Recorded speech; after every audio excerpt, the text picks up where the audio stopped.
Hello, hello. Peace and blessings to whoever is viewing this. My name is Desire, and I'm a musician, I'm a singer, I'm an artist, I am a CEO, I am a lot of things. Um, First, I just want to say the biggest reason I'm doing this is because I was talking to my mom about my recent adventures in the Memphis music scene, and she was very adamant about watching some big YouTubers talk about things of little importance in her view, of course. And she was like, "You should make vlogs about your life." And I was like, "Mom, did you eat today? You're a little tense."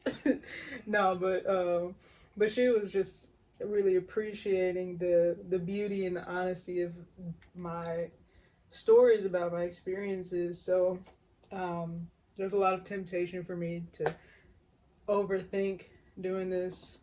So I'm just gonna talk about my experiences.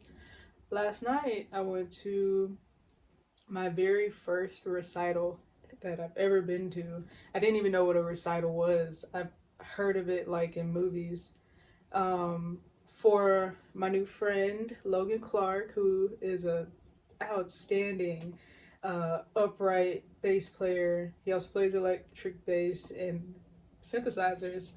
And I met him recently because I discovered that Memphis has a jazz community, which I'm trying not to be too upset that I'm this age and I just found out about this and I've been here this long. But God brings things to you at the time that you need them, and I was certainly in need of finding Memphis's jazz community at this point in my life. And I could go on a tangent about that. Perhaps I'll wait. The recital was beautiful. Oh my God, it was incredible. There was Logan Clark, who was leading it. Well, it was his recital. Aiden Mills on guitar. My friend Morel Pruitt Jr., hey Morel, on piano. And Curtis Gray on drums. And then he also featured Art Edmonston on tenor sax. Um, and so essentially, Logan's task was to put together this whole event. It had to be 70 minutes. He had to do a transcription and he had to do some standards. And there might have been some other requirements, but basically, like, it was up to him to arrange, like, put this whole set together, bring these musicians in, prepare the music, and then put on the recital. Um, and it's curious to me, how much support he actually had in doing that. I don't want to speak negatively on anybody or the school. He's graduating from the University of Memphis next month, which is so cool. Um, but it just kind of the technical challenges of putting that event on um, remind me of the challenges that face the Memphis music community as a whole, which is like access to resources and the support system and infrastructure and like all kinds of things. And it's just, it just doesn't make any sense to me, bro. Like, everything that we need is right here, everybody that we need, but somehow it's like we're not connected enough to really employ each other. You know what I'm saying? Like, I don't see any reason why Logan should have had any technical difficulties because somebody here in the city who had the ability to, serve that event, and was probably free or could have been free, could have been made to be available to do that, but it just wasn't the case. And of course, the music was still beautiful, um, but I guess have a habit of thinking about optimizing things. How could this have been better, or how could someone have more ease and more comfort? Um, I digress. Um, Talking about jazz is very emotional for me, and I don't really know why. I don't know why. I've been going to these jazz jams since February. I randomly stumbled upon one, and the event was broadcasted as an opportunity for jazz musicians of all levels to come and play and carry the tradition of jazz. And I was like, oh my god, this is like my dream come true. I don't know if I know how to do it, but I've been studying jazz for 15 years, and one of my goals is to play with other musicians because I've never really done that. I might have done it like once or twice, but out of 15 years of performing and doing music, I don't think I've performed live with anybody. Oh wait, no, I did one time, or like besides choir. But anyway, I went to this jazz jam because I was like, this is aligned with who I am and who I want to be, and I didn't know what was going on. I I had read a lot about jazz on paper, but seeing it happen in real time, I was totally lost, and I was also like amazed at um, the beauty of the musicianship and the skill level, and also just knowing how much work it actually takes to be able to do that stuff. So ever since then, I have been going to jazz like every week.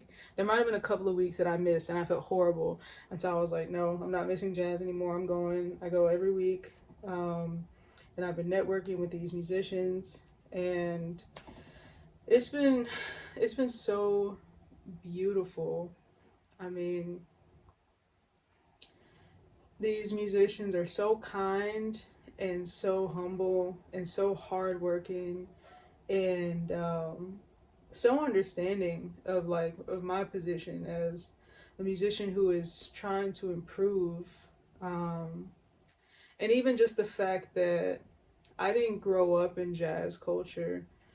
It was something that I kind of stumbled upon via the internet. I mean, I come from a small town where we went to Walmart for fun. So I didn't have access to jazz. But when I started teaching myself theory in middle school, I stumbled upon jazz theory, and I've been obsessed with it ever since. Jazz is the only thing that'll, well, not the only thing. Jazz will keep me up at night. I'm deeply passionate about jazz, and when I have been attending these live jazz sessions, whether it be jams or shows or my friend Logan's recital, it makes me uh, it moves my soul. I think I realized today that jazz is kind of tribal. I mean, it's this tradition of musicians coming together, each one, studied and practiced in our different crafts, and we're all joining to the common goal of just serving the music, and there's no ego. It's not about shine.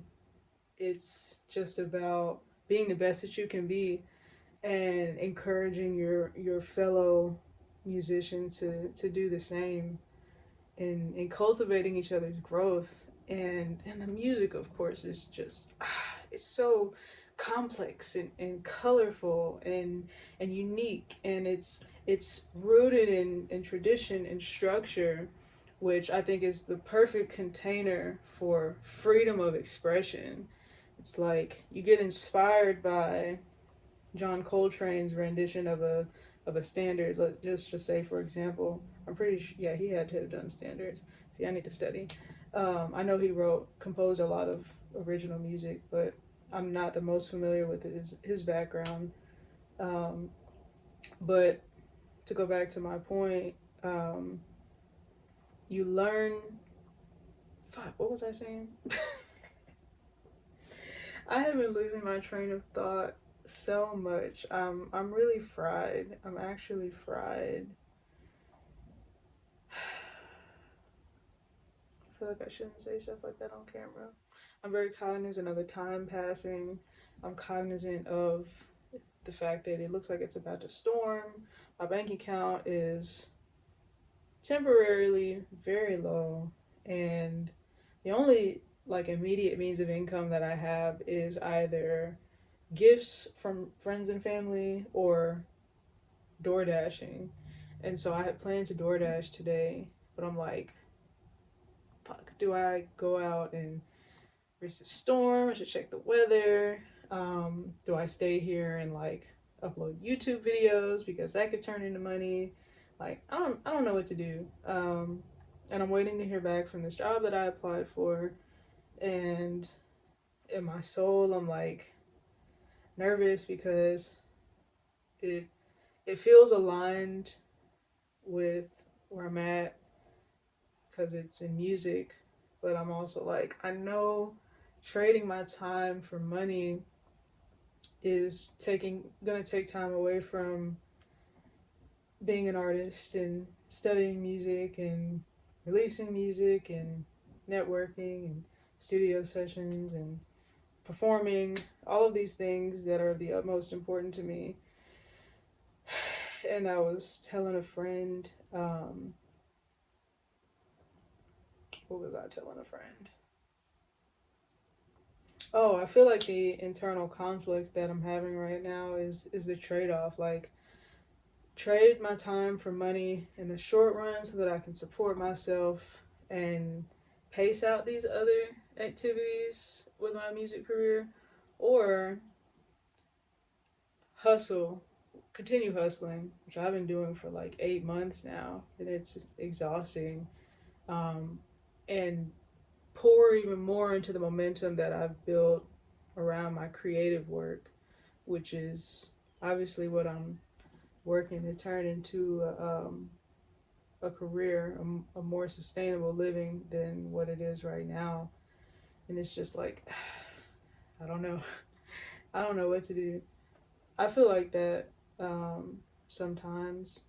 What's interesting about like being around professional musicians, which also getting to do for the very first time um, at length the way I've been doing, is that their challenges are slightly different from the challenges of independent artists.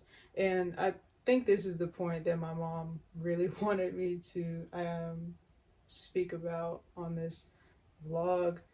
I'm very familiar with the struggles of an independent artist in a city like Memphis, Tennessee. Um, when I first embarked on this journey, I had this illusion that you could make a living as an independent artist in this city, and all the folks that I saw doing performances and releasing music and stuff like that, that they were able to sustain themselves from doing those things. And when I got out there and talked to everybody, I realized that 99% of people have a full-time job doing something else so that they can support themselves while they make their music and do these shows and cultivate, you know, their artist careers. And that to me was really disenchanting because I had this dream that I would be able to um, be a full-time artist here. And so I never stopped trying to figure that out. And I've done well to a certain degree. I've also crashed out multiple times and taken humongous financial losses, and I'm still in a very precarious financial situation. But I just look at it all as temporary, and I trust God as my source. But all of that being said, that's the independent artist side of things. And then here's the professional musician side of things. You know, these folks go to school for years, they study, get degrees, and perform. I mean, there's just a tremendous amount of work that goes into it, and it's one of the reasons why I have so much respect and admiration for professional musicians is because, like, I can relate. The only difference is I didn't go to school to study music. I taught myself um, and put myself in different music environments to absorb information through experience and through mentorship as opposed to college. But professional musicians, once they get done with school in a city like Memphis, um, there's just not, I don't know where the money is for us folks. And so it can become a thing where you're taking gigs that you don't like because you need to pay bills. And I thought, um, you become a professional musician and everything is great because you get to do what you love, but you can still end up in situations that don't align with you. And that's just true across the board for anybody. But so Logan said he wants to go to New York, and my mom asked how that made me feel, and I said it was definitely a gray cloud in a on a sunny day, but I understand the reality of what he's facing. Um, if he is not totally in love with all of the paying gigs that he can get here, and the opportunities are better in New York, why wouldn't he go up there? It makes total sense. And what's crazier too is that like he can go to New York and build himself up there and come back to Memphis and do essentially be able to do much better here, probably be more successful, more respected, and better paid essentially than if he were to stay here and try to build himself up here by working as a professional musician in the city. And that's just reality. So, not to harp on too many negative things or, the duality of life, but I will say I love jazz. I love jazz a lot. And I'm growing to understand why, you know, I'm coming from hip hop. That's my nigga Tommy. Tommy on the poster behind me. I've been in the hip hop and R&B world for so long that jazz is jazz feels like home. Jazz feels like a place I belong. And I love being able to go in and out of different worlds and communities and ecosystems. But I will say that I felt misunderstood in hip hop. And it's probably for the best that my phone storage got full when it did, because that jump was getting long. I did listen back to it though, and I was like, wow, I think I articulated my thoughts um, more clearly than I sounded like I did to myself. Don't quote me on any statistics. I'm just trying to summarize my observations and speak on the reality of things. I do want to end on a positive note. If you stayed this long and watched, thank you. I hope that you gain something, even just some insight into yourself, because we are mirrors for each other. I also want to say that this was cathartic, and I have a lot more I can speak on, so I'll probably continue to do things. But anyway, God bless you. I thank you. Um, I thank God for being our source and our provider. I thank God that everything I'm concerned about, worried about, nervous about, anxious about, that I don't have the answers to, He already knows. Hey, you, like and subscribe.